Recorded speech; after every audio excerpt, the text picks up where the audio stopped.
Somebody finally did it. Somebody got off his fat butt and gave us a new introduction, and we're getting started on that. So, maybe instead of just sitting around all day not doing anything, he actually did something. So, welcome to Footprints Forward, where we want to make sure that we put out everybody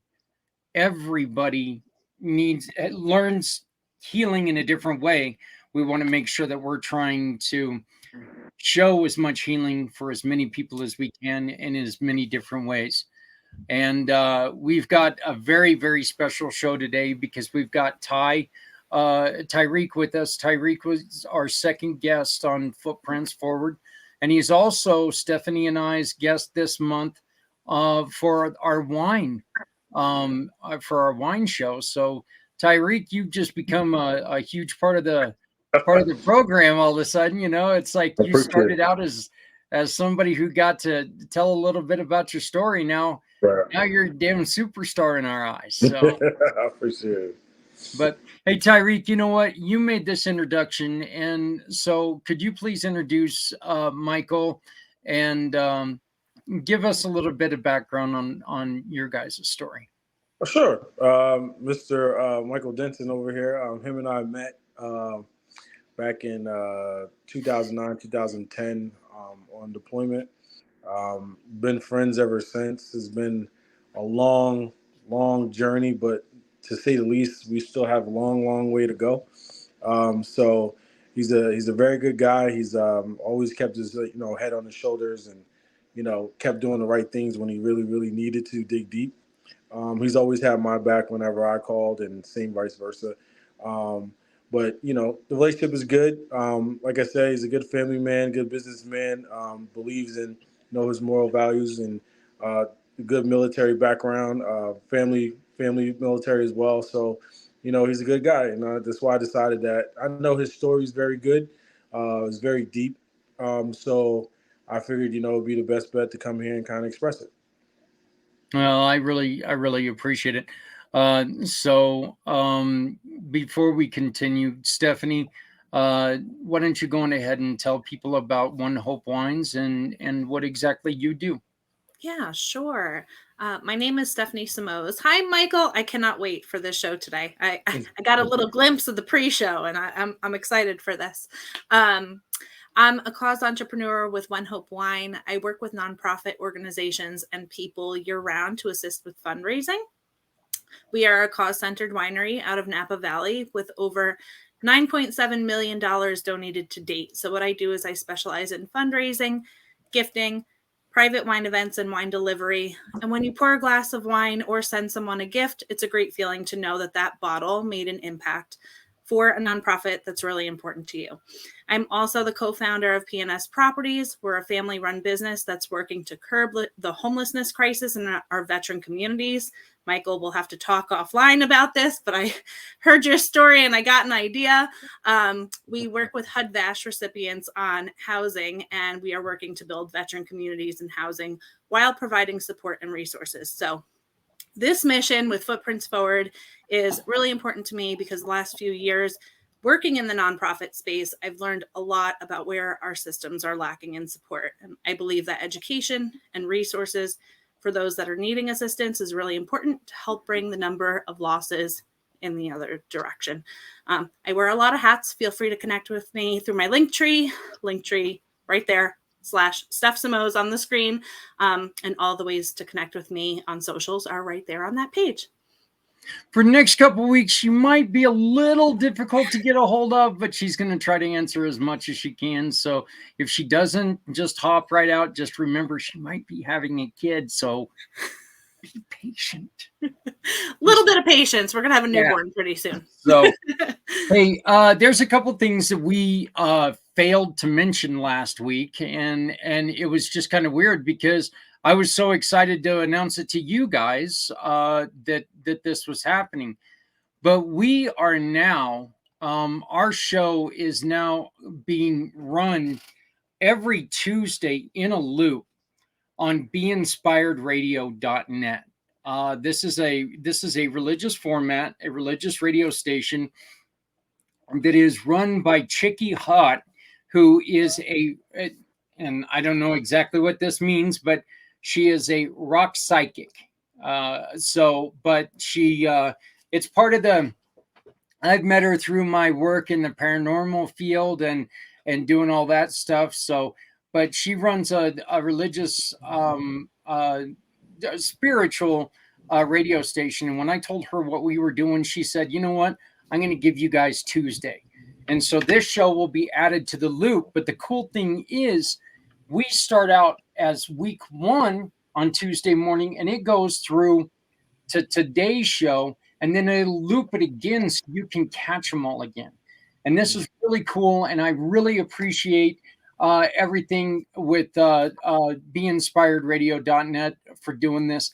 I also want to give a shout out to Jeremy, who finally got back into his homeland of Indiana after his bowling tour and everything, but he was our guest a couple weeks ago, and just inviting.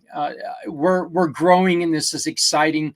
And I want to thank everyone who's watching us on Things Network, and appreciate everything that you guys are doing out there. And I look forward to talking to you guys all. But once again, Chicky, thank you so much for helping us to help others, because that's what this is all about. So, Michael, it's time, my friend. Time for your grilling, buddy. So, I was nice to you the other day, not no more. Whatever. No, you guys, we did do a pre-show interview with yourself and Tyreek, and it was the three of us, and I thought, you know what, I really liked what we accomplished on this, and I really liked the synergy that we had.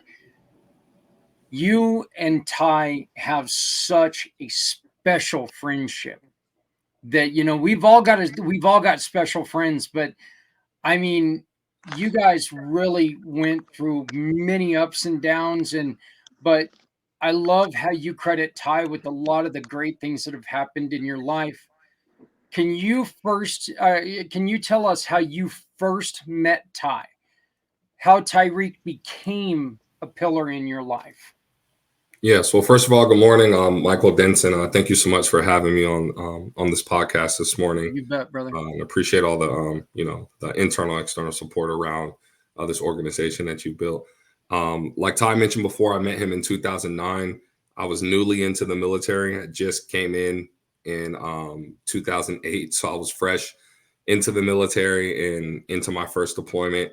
And when I got to my deployment, I really didn't have anybody. I didn't deploy with the team. I literally came to Iraq from my base by myself, so I didn't have a unit that I was with. So I really had to kind of step outside of myself and make friends, make people that I would connect with during my deployment that would carry me through. And I met Ty actually playing basketball one day, and when we were out there playing basketball, he had asked me, as he was recruiting for the drill team, if I wanted to do drill in March. And I was like, nah, that's really not my thing. I barely made it through basic training. I was able to do enough marching there, but really not good to, be on the drill team. I would want to, but I don't think I'm coordinated enough to, swing the rifle and do all the things that's required as far as the drill movements. And he was like, well, just come on out and try it. We're having a day where, everyone can just come out and try. And if you like it, you can stay. And if not, stay anyway. So through that relationship, through drill team, I began to learn just the character of Tyreek and who he was by the things he had done for me. It got to a point where I actually wanted to quit. I felt like other individuals on the team were a lot better than me, a lot more smooth, like I was holding them up in our movements as we were rehearsing. So I told Ty that I was just going to kind of step away and not come back to the next practice. And then he said, here's what I'll do before you decide to do that. How about we do a one-on-one practice, just me and you? I'll run you through several movements and I'll get you up to speed. We'll do this tomorrow. So the day came, I ran into him in the chow hall and I was like, man, I really don't think I'm going to make it. Don't waste your time. You can show up, but I won't be there. And he said, well, let's do this. I'm showing up and I expect you to be there. So I'll see you later on this evening. So he really didn't give me an option to cut out on him. So I did show up. It was just an awesome experience for him to just be my mentor in that moment where I needed it the most. That eventually led to me being a member of the drill team, and his hope and faith and mentorship in me led me to the opportunity to actually lead the team in a memorial ceremony where I got to honor one of our fallen by placing the M16 in the Soldiers Memorial. So it just goes to show you, when someone believes in you and sees something in you that you may not see in yourself, that can go a long way to be a fruitful opportunity. And it was for me, just due to that encouragement that he had in me in that time where I needed it. I love the story that you were telling me about, you've mentioned that you were wanting to quit before, but even the first time that Tyreek stepped up and said, work with me. And he did what he does, his coaching. He stepped up to you and he goes, you know what? Give me a chance, work with me. And all the way up until he busted you right before the meeting and you were like, yeah, I think I'm going to be there. And he kind of told you, no, there's no thinking, you're going to be there. Having somebody that accountable, Michael, now in business, having somebody to kind of push those buttons that aren't always the easiest. What has that done for you with Ty? Well, it really translates to life, because we've revisited this type of scenario probably about a handful of times, maybe 3 or 4 times actually, where, I wanted to quit. Me and Ty experienced a lot when we were deployed.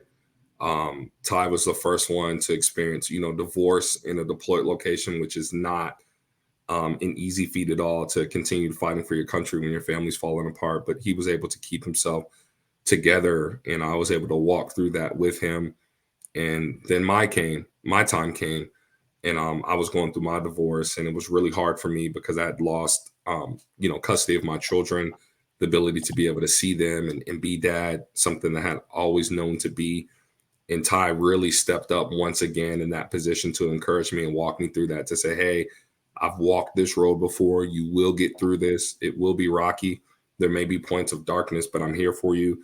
If you ever need someone to talk to, I'm here. I can help you through that. I've been through the court system with my daughter, so I can navigate you through a lot of those things and those challenges that you may think you have to face alone, but you don't have to. So once again, Ty was there to lift me up, to encourage me, to navigate through some of those uncharted waters of just fear and lack of understanding. And I really appreciate that. A lot of those moments and those talks were life-saving. There were times in those moments of darkness where I really wanted to give up and completely check out and just turn everything in. Like, Ty, I'm not a dad.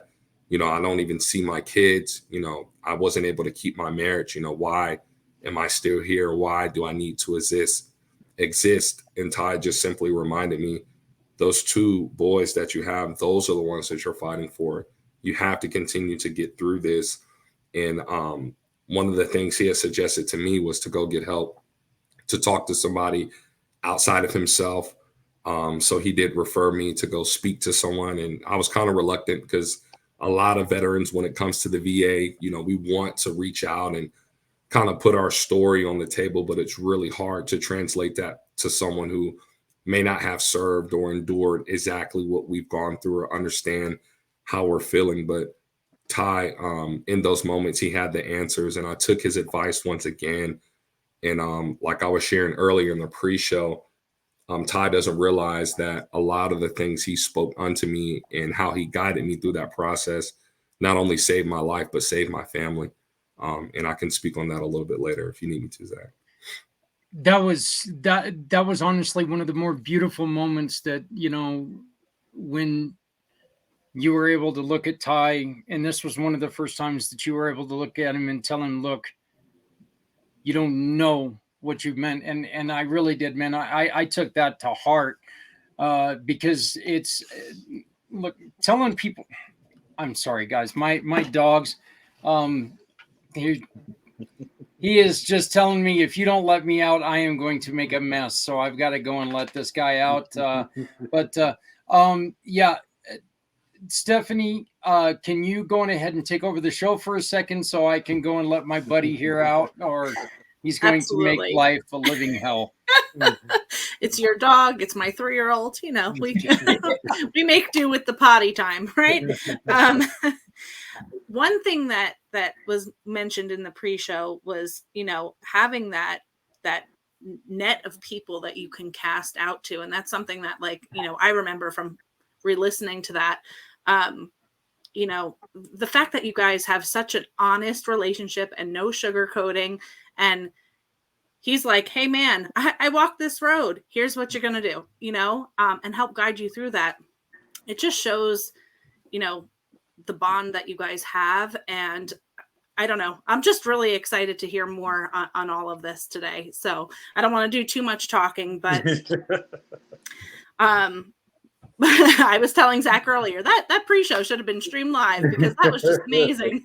I didn't need to be here for this. This was great. Hey, Zach, you're back. Awesome.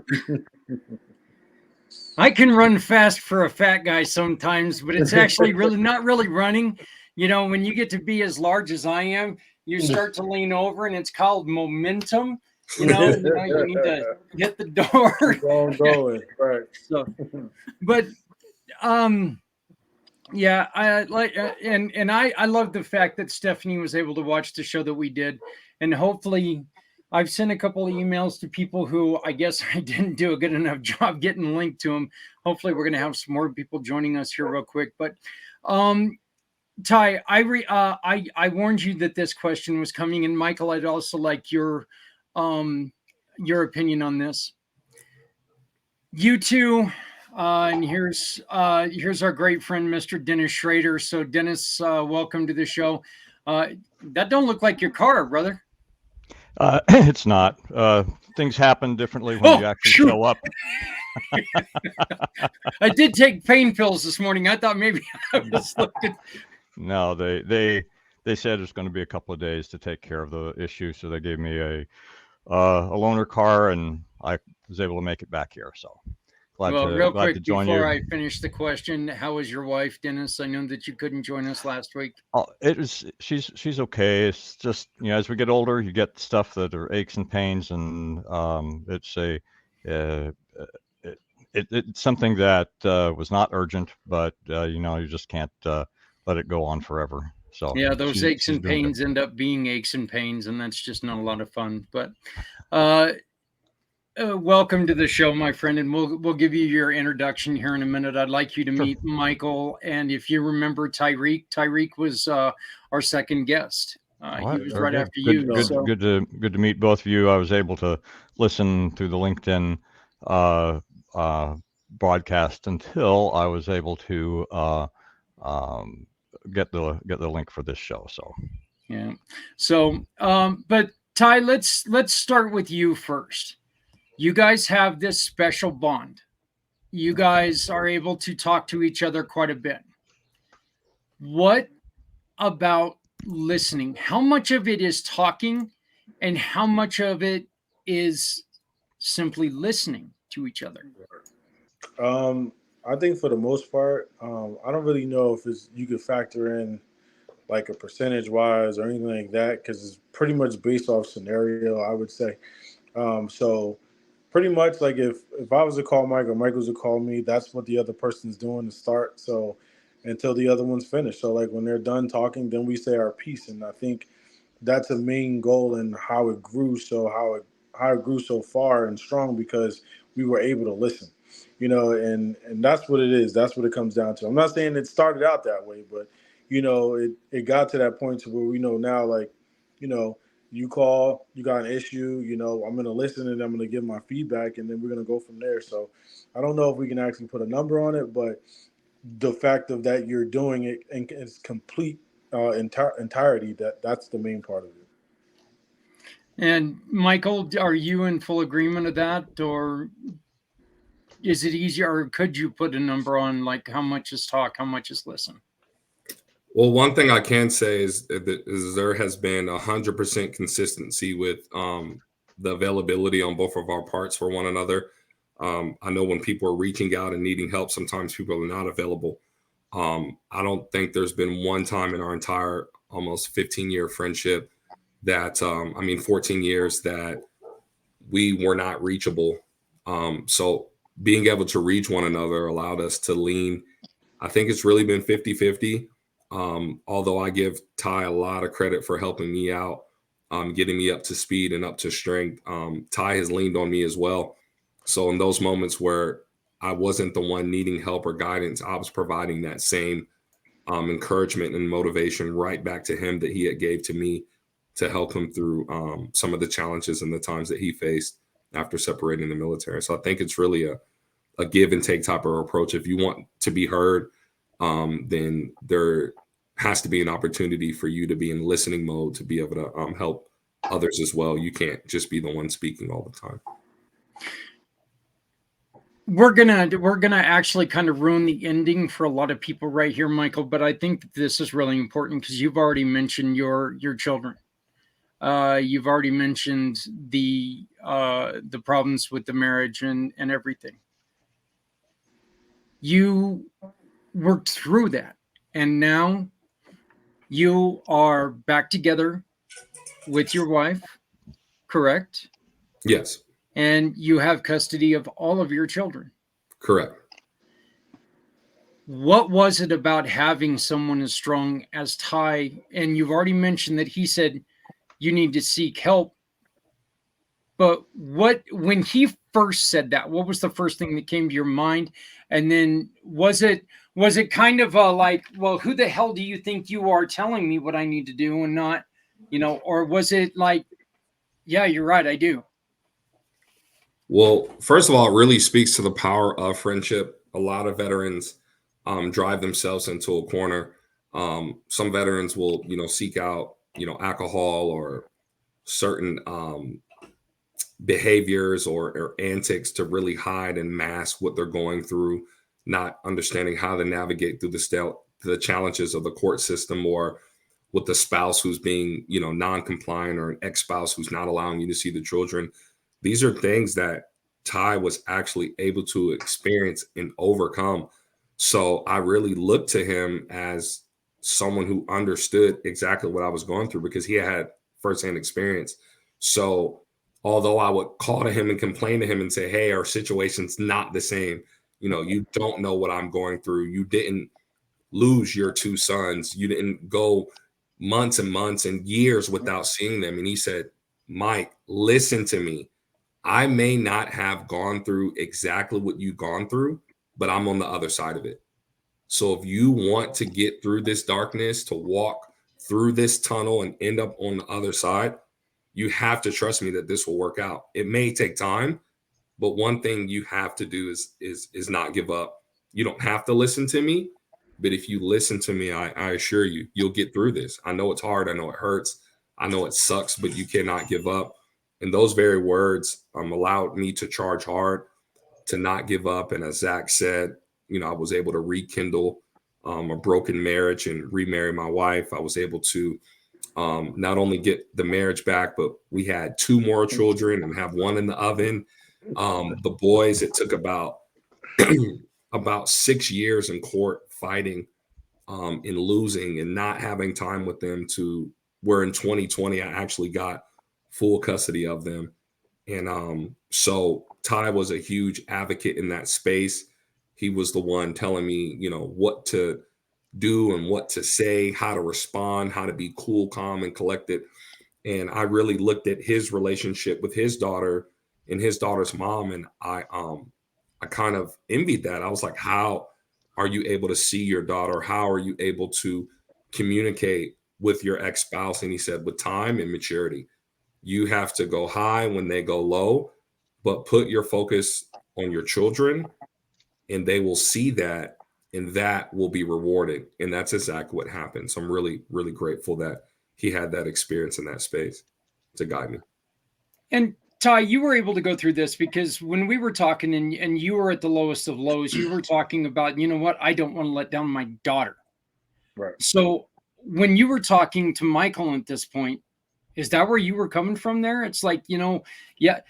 And is that kind of where that was driven from? Is that, you know, look, you can't quit because these kids need you. You might not, I don't know, explain that. Yeah, absolutely. That's where it comes from. Outside of that one moment that I had, I've never in my mind thought about not being there for my child or vice versa. And she will always know that. And that's what kind of driven me. Like, I have family that gave up on me, parents that gave up on me, so to speak. They wasn't there. So, and one thing I realized when I got old enough was that will never happen with me. Or at least I'm going to try my hardest to maintain what I need to maintain. So that was definitely driven from that. And that's what I was able to do, because when you make it about your kids, which is what it should be about, it gives you a sense of strength that you never even knew you had. You got to dig deep in a place where you didn't know that you really can dig deep to. So when it's about them, which it is, because your well-being is good enough for them, that's where we got to go. So that was definitely driven from there. Okay.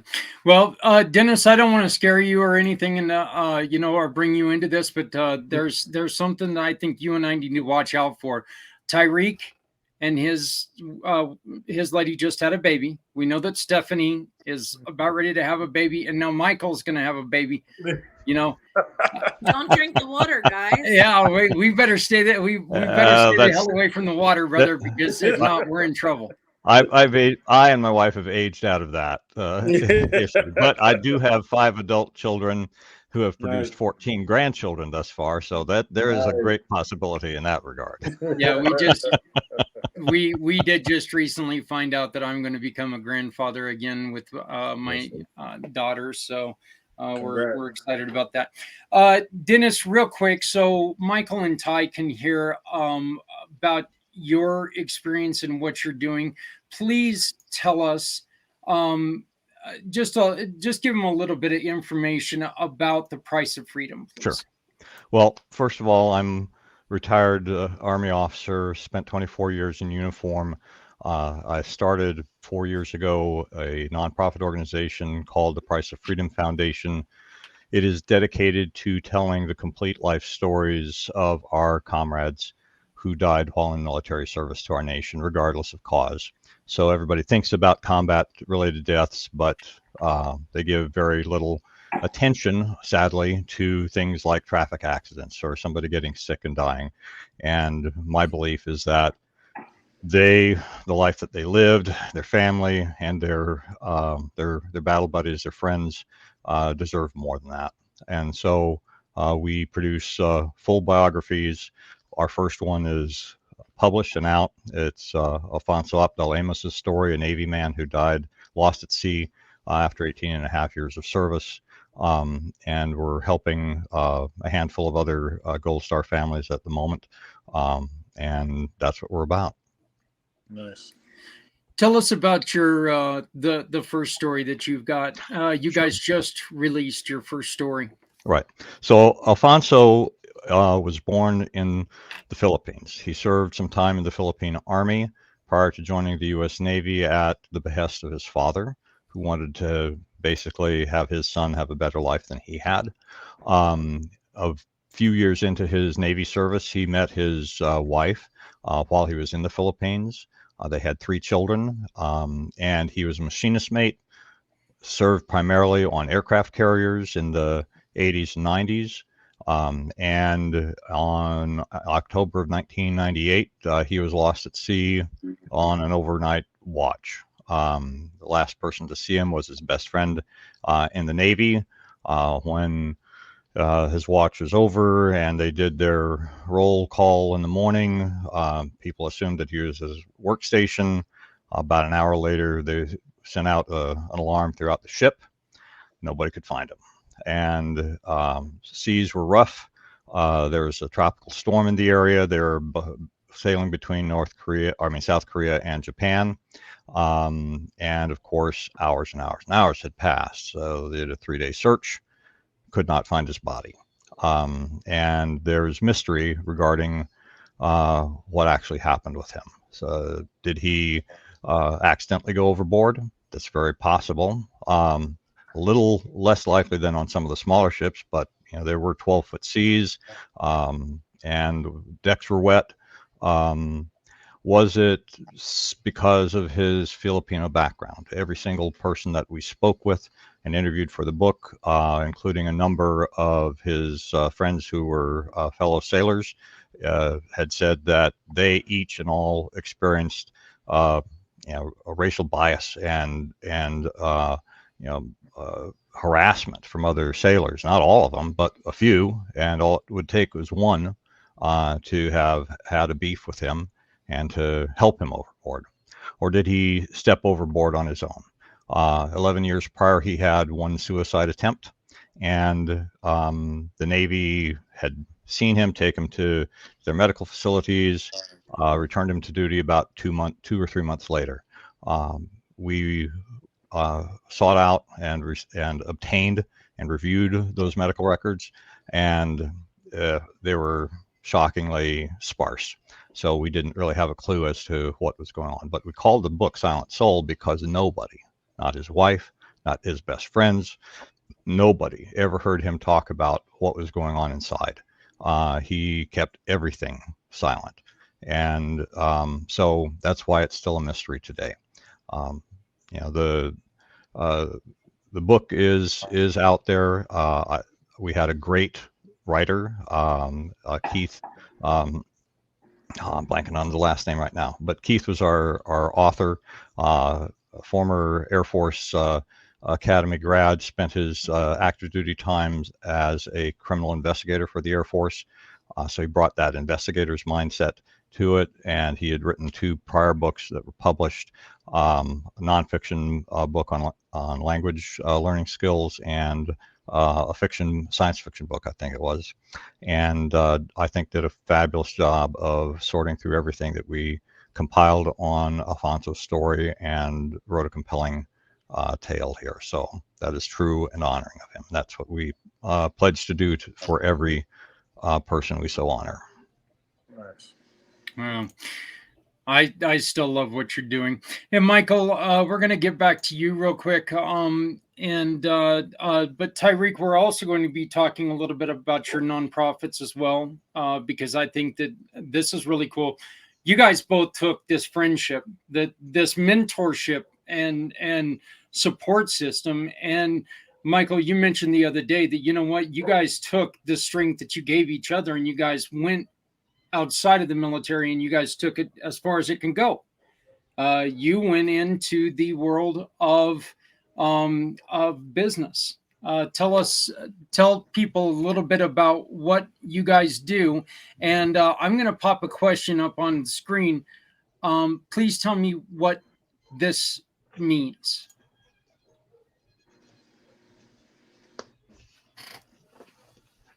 You're on mute, brother. I think that's a great question. It's a question that came up in our pre-show, but it's the heart and soul of the business I started. The staffing agency, WGMD Staffing Solutions, gives veterans transitioning military, their spouses and dependents, an opportunity to get meaningful employment.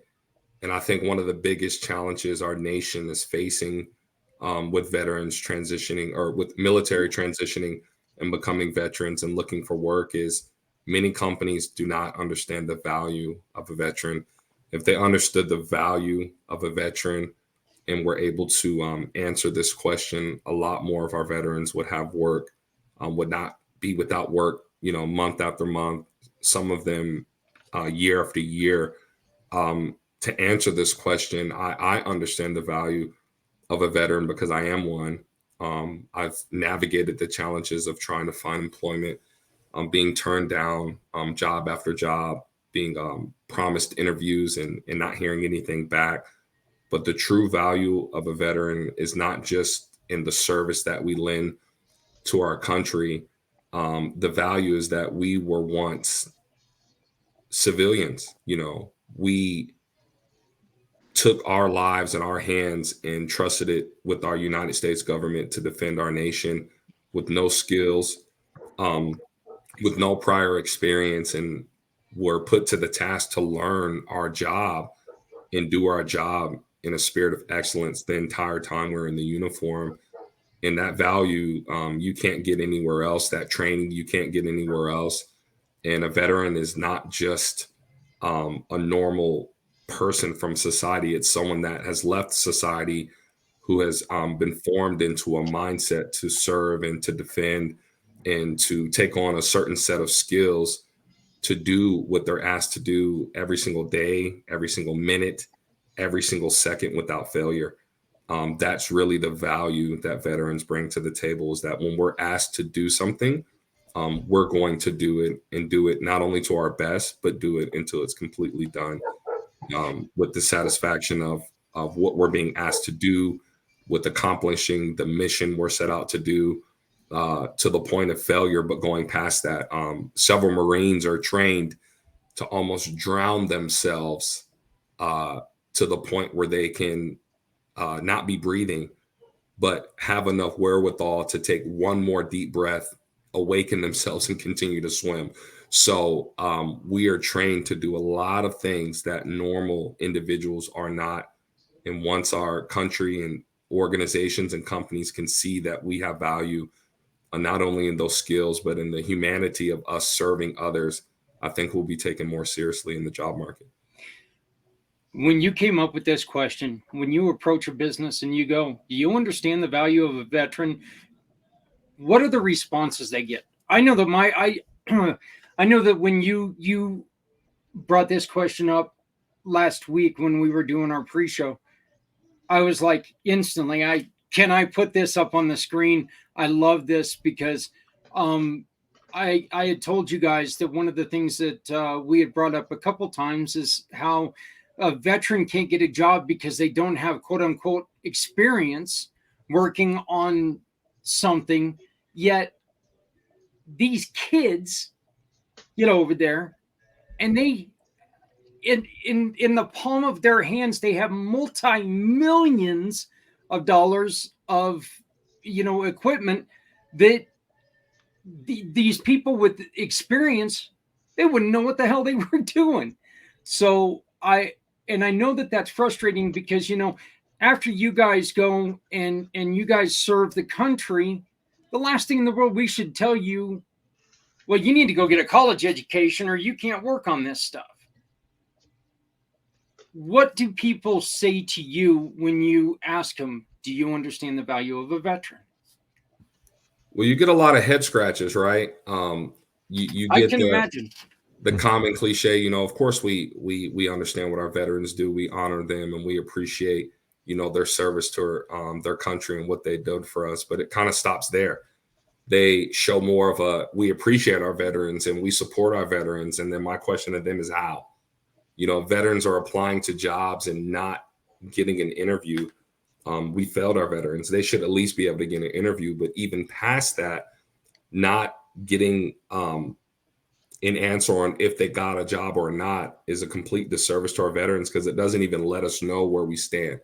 It leaves us completely in the dark to then be left with our skills and our abilities to say, hey, what's my worth? That's really the question. Understanding the value shows the veteran their worth. And the ones that we're fighting for, if no one is fighting for us when we come home, then how can we call ourselves Americans? How can we say we're truly helping veterans when in most cases we're not? And I think it's not the intention of companies not to understand the value of veterans. It's something that veterans, we have to continue to drive home and continue to bring that conversation to the table. You said it the other day, Zach, I'm not, a solo organization. I can't do it alone. There's several hundred organizations out there trying to get veterans jobs, but we have to continue to have that conversation at the forefront to push our value, to show it to those that may not know what we do and what we stand for and what we're capable of. Yeah. Dennis, I could tell you're excited about something. Do you have something that you Well, wanted to ask? well, yeah. I mean, basically, what Michael was saying, I experienced when I first retired from the Army 20 some years ago, and so I'm greatly in favor of that message and continuing to press that forward. And I just remember, I went through periods of time unemployed for a couple of years actually, as you described, and we have lots of things that are out there for our soldiers, and a lot of people assume that officers have the free ride and get the easy pathway to employment. That didn't happen in my case. And I remember having, in terms of feedback, I mean, it's something that I wish that people would have. Instead, you get the terse little letter of rejection, whether it was for an application or after an interview. I wound up with a file at one time about yay thick, and I'm not going to use the term that I really called it, but it was FU file is what I what I called it, FU Dennis file, and I really had to fight for a long time to keep my own sense of self-worth, because I was still in that mindset that I wrestled with for decades, that was self-destructive and led to suicidal ideation from time to time. And so that was certainly a factor that I had to struggle with through that. So I'm very much in support of what you're doing. Stephanie? And this might be a little bit off topic, but what he was saying, in my kids' elementary school here, in their brick and mortar school, they're out of that school now, but there was a gentleman that was hired there for security. All the things that are going on in the schools, you guys, Yeah. it's scary. Mm-hmm. From one year to the next, with my kids going through this elementary school, they had the front desk person answering the phones right out front through those double doors. They ended up moving that person inside, away from like where you can see them through the glass, and brought security in. This gentleman, I used to volunteer a lot at the kids' school during the day.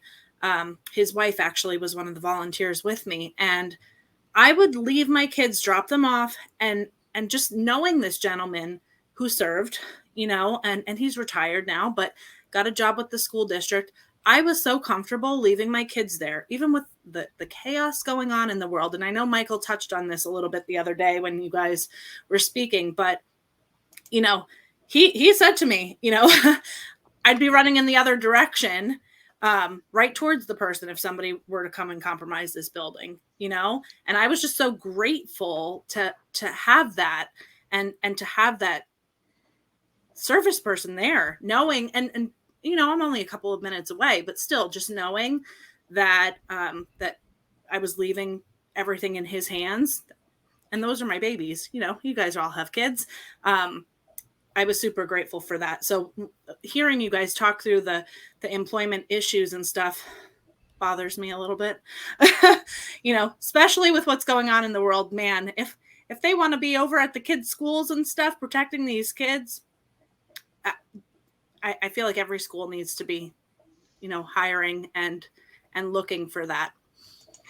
I was lucky enough to build a relationship with him and his wife just through my time there and volunteering. So that kind of brought up those memories as you guys were speaking. And it's been a couple of years, but. Michael and Tyreek, we were speaking about that the other day, about I was telling you guys when I was watching the news after one of the latest shootings in Texas, about how it was a former Marine, if there's such a thing as a former Marine. God love him. My cousin's probably sitting there going, "It's not former. You're always a Marine." But how he was talking about how, his training allowed him to try to help people that were injured. And, that's an invaluable training that, I could take all the CPR classes I want, but I'm not going to be ready for that situation as much as a veteran is, are they? Am I? Probably not. You know, we're all trained to protect and defend. I mean, at all costs. I mean, from a building to a gate, any type of facility, any veteran can defend themselves and get people to safety on a highway, on a common road. I mean, any scenario that you can think of that would really stress and press someone to not know what to do. We've been put in those scenarios, and that's just what we raised our hand to do. Those are skills that we inherited by inserting ourselves into the uniform. But it's a true blessing because you never know when something is going to happen. And as I mentioned to Zach, most of the time when you're looking at the news and these tragedies are happening, it's I find it amazing that there's always some type of veteran from some type of uniform service present to help and assist those who need help in those tragic moments. And that's what we're here for. And organizations should welcome the sense of belonging of veterans because we understand that cohesiveness and camaraderie required on the job, but also that life-saving type of skill. Even in conversation, there's several employees and organizations that commit suicide and walk off the job with certain feelings and return to the job doing certain things just because they don't have that support net of people to talk to. But veterans were able to see those signs and recognize those and bring a lot of value in just understanding that people matter. Tyreek, what is your thoughts to the question? Do you understand the value of a veteran? What does that mean to you? I'm kind of in agreement of what was just said, and I was thinking like sometimes when you having conversations, throughout the time that I've been back, conversations about people about veterans and things like that, of how they kind of were perceived that as well. For me, like it becomes more of a family connected thing to me, and more than just skills and assets of that space. For me, like when I hear another veteran, I immediately think this is another family member of mine, and so, and the value is unmeasured because you don't understand, like Mike was just saying, the length that people will go to, like it's unimaginable, things that I saw some military personnel do, you know what I mean, have me scratch my head. I'm just like, that man had it, like they really had it, like even if you look into special forces and stuff like that, like they do things that the normal military personnel won't do. So like, the value to me is unmeasured at any given standpoint, so it should never be taken for granted in any shape or form. So, just us being able to just to connect and be able to enlist and go do that when everybody else doesn't want to me says a lot more within itself. Tyreek, can you tell us a little bit about Chef for Vets, please? Yeah, sure. So I started Chef for Vets. Cooking is my passion, um, and I do have a little barbecue food business that we do, and I wanted to connect the two that way and be able to go out and feed homeless veterans. At the time that I started this, I was just doing a little bit of research, and at the time it was 50,000 homeless veterans that they knew about. So there's a lot more than what the numbers that they actually put out there because there's numbers that they don't account for. So I just felt like that number was way too high um, in any regards. And like I said, I knew that there were, like the Wounded Warrior program, they were out there. Like there's definitely big ones out there that actually help out veterans. But, the people up there in Power too as well was also got caught stealing and stuff like that from the foundation and misusing money. And I just didn't sit well with me. So I said, in order for me to do it, I'm gonna have to do it myself. So I know that I'm truly reaching what I need to reach and do what I need to do, without having to have that black shaded area with it. So that is Chef for Vets, and typically around Thanksgiving time, we're going to be going out and trying to feed as much homeless veterans as we can. Top Tier Sports Group. So Top Tier Sports Group is started back in 2020. We're basically helping, the less unfortunate kids that can't really get the training and everything that they need to do. We build an experience for them to travel and be able to, you know, uh, showcase their skills that way and build camaraderie as a team. We had kids back when they were 10, 11 years old. Now they're, going into high school. They're still contacting us. We're still training them. That's what we're training today, actually, if the rain kind of stays off our back a little bit. So it's definitely a good thing. And not to mention, we're going to be going at some point revisit this, but Mike is going to be the point for the Arizona charter of Top Tier Sports Group over there. We touched base on this a while back, and we're going to revisit that whole avenue because we wanted to be able to help out wherever we can, and just continue that mission. So that's the whole brand for Top Tier Sports Group. Yeah, I have no reservations to say that you two have such a wonderful friendship. And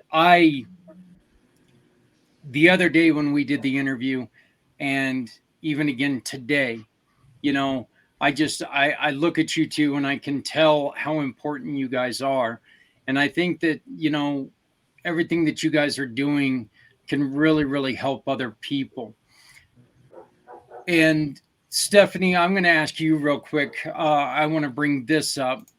Can you tell us what we are looking at with our little friend here? Oh, yeah, absolutely. So if you're not following us on the Community Pay It Forward One Hope fundraising page on Facebook, you can access it really easily through my link tree that was shared earlier. But we actually have an open fundraiser for both Chef for Vets and for Top Tier Sports Group this month. You just open up the camera on your phone, hold it up to the QR code. The top one is for Chef for Vets. The bottom is for Top Tier Sports Group. Every single bottle of wine that is purchased or gifted this month goes right back and donates back to these awesome organizations that Tyreek is working on.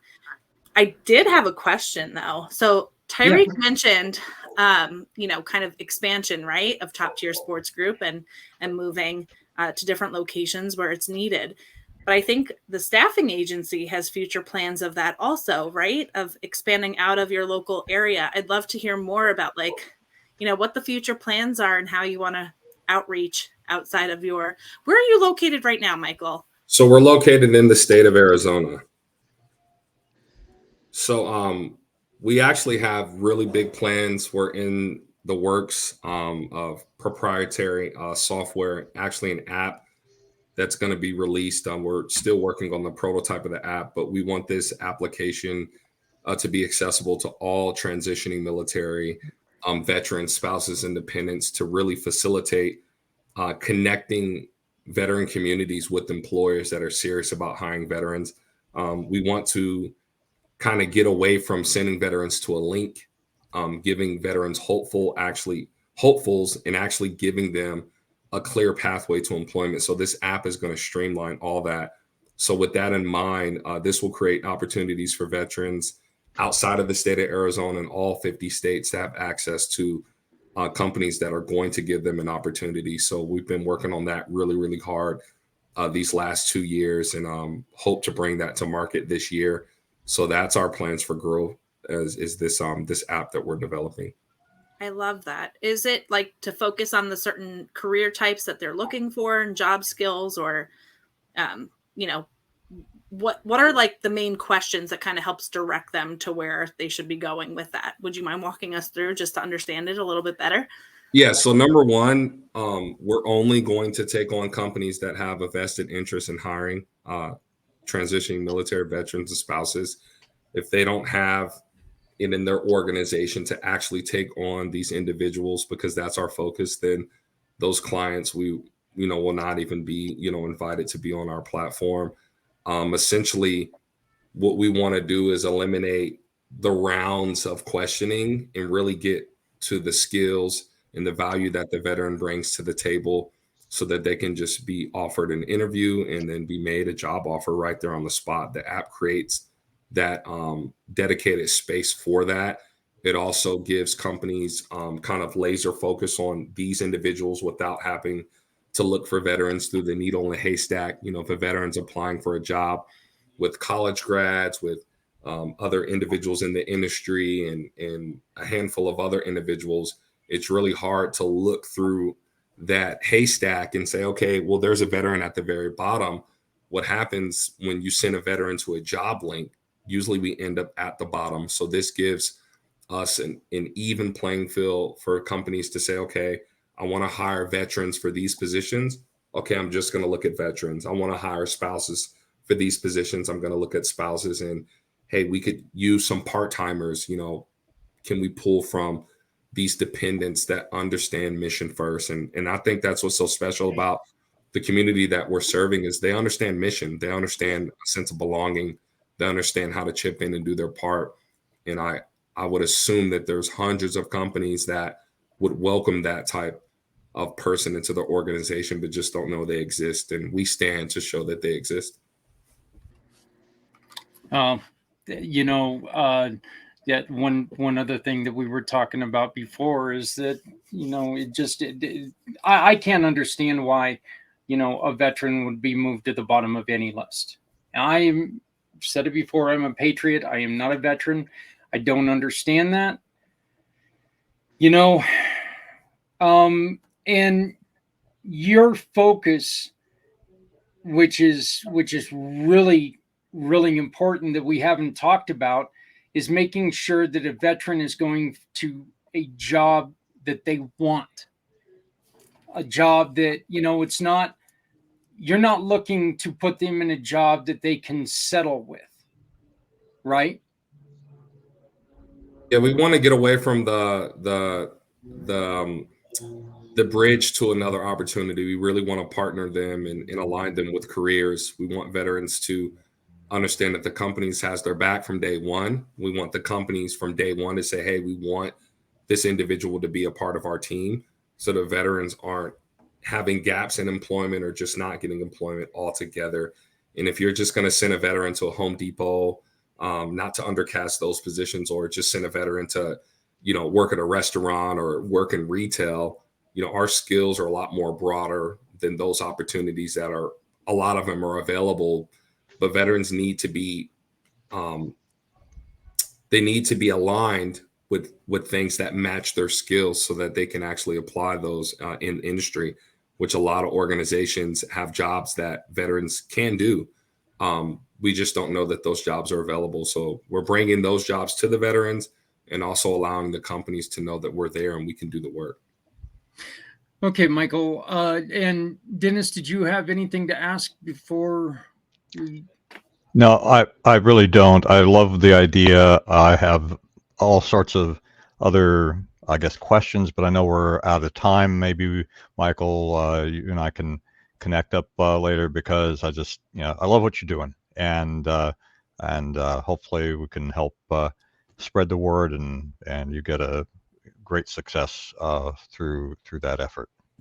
Thank you. Well, Michael, let me ask you this, okay? Before we finish up the show here, if somebody's having problems, what is the one thing? What is the biggest message you can send somebody who's having a problem? Number one, admit that there's a problem. Don't be in denial. It's okay to look yourself in the mirror and say, I'm not strong today. I'm weak. I need help. I need someone to talk to. And then once you're able to, tackle that and face that, you have to go get help. It's something that we all need, not something that, the strong military member, woman, or male really likes to admit, because we're all taught to be strong, really tough, to have this thing called military bearing. But when you leave the military, a lot of that begins to unravel, and you have to get to the truth of the matter that you need help, that you can be talked to, that people do care. I think that's another big thing, is understanding that people care. A lot of times we carry the weight of issues and things that we have in our mind through our past experience that we think people don't care about or won't be able to associate with. But getting past that and understanding that getting help is the best thing you can do for your life and those around you is the biggest thing I would say, is, recognize that there is help that's needed, and then go get it.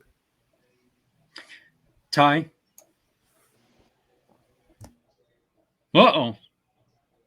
110%.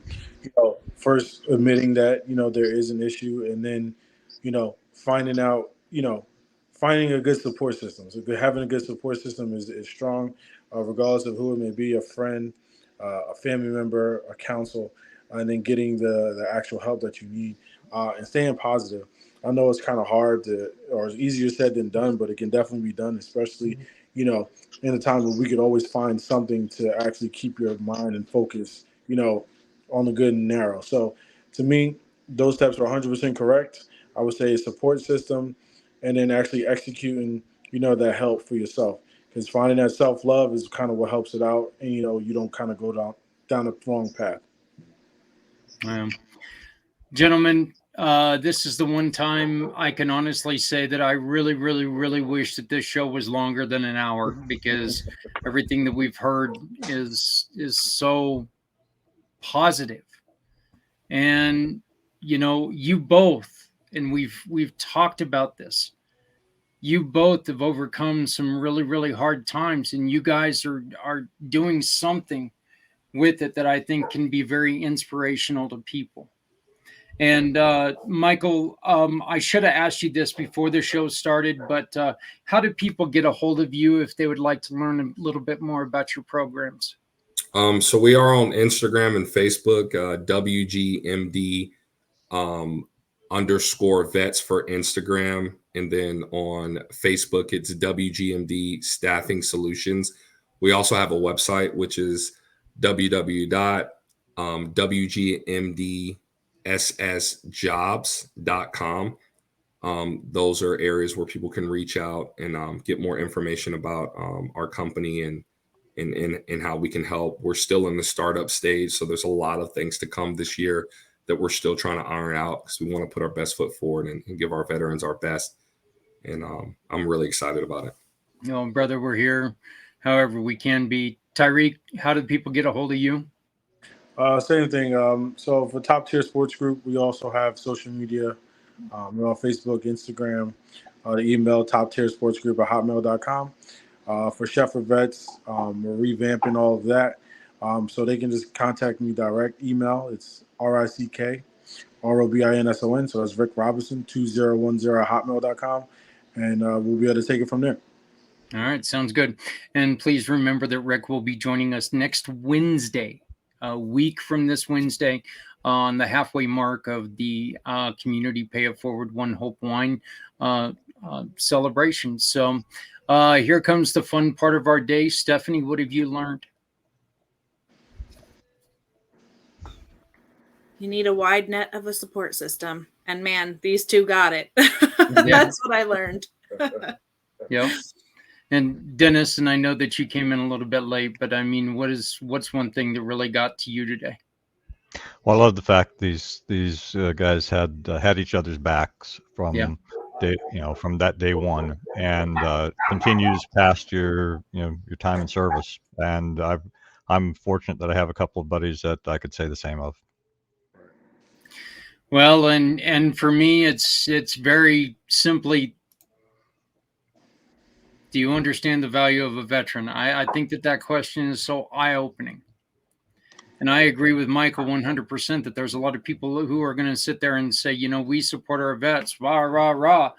But is that, lip speak, or do you actually really, are you going to get out there and you're going to do something about it? And that's something that, I call people out and say, hey, let's make sure that they're held accountable. If you're going to say that you support, let's make sure that we support. Okay. So, again, Michael, thank you very much. All the best of luck. I hope that we get to talk to you real soon.